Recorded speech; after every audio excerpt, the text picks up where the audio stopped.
welcome back to my channel. Dr. Edwards here. If you live in a tropical country or any country where it gets really hot and humid, you may have heard of heat rash or prickly heat.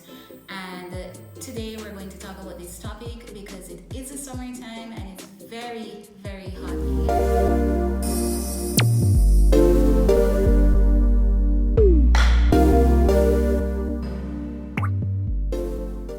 So the medical term for a heat rash is miliaria, and it's basically caused by blockage of the sweat ducts on the skin. So this results in tiny skin-colored red or water bump looking bumps, and they tend to occur on the head, neck, upper body, so the chest, the back, the upper arms, in both children and adults, even though we typically see it more often in children.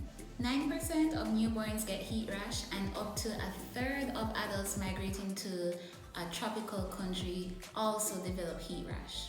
In newborns, the factor that predisposes them to heat rash is their sweat glands are kind of immature, so they're not fully developed, and especially in a hot and humid climate, newborns and children and even adults can be affected.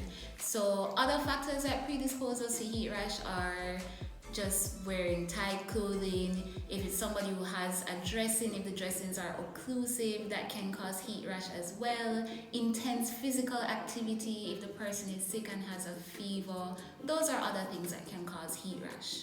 So now that we know all about heat rash, let's get into how we can get rid of it. Heat rash eventually resolves on its own. However, the most important thing that we can do to speed up how fast it goes away is to reduce heat and humidity. So that means we need to make use of our fans or air conditioners, open up the windows so our space can be well ventilated and cooler. We also don't want to wear clothes that are going to worsen the blockage of our sweat ducts, so you want to wear loose, breathable clothing that will keep you cool as well. Sometimes when a person has heat rash, it can be irritated and inflamed, so it's important for those persons to use very gentle soaps, gentle moisturizers, and sometimes even a mildly potent anti-inflammatory steroid cream like hydrocortisone. Cool compresses applied to the skin can also be very helpful in speeding up the cooling down process.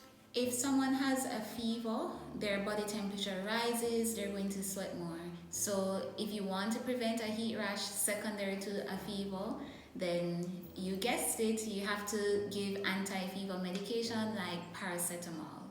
It's summertime and it's getting really hot. I hope some of these tips will help you to avoid heat rash or speed up its clearance if you do get it. Thank you so much for watching this video. Don't forget to like, share, and subscribe, and I'll see you soon.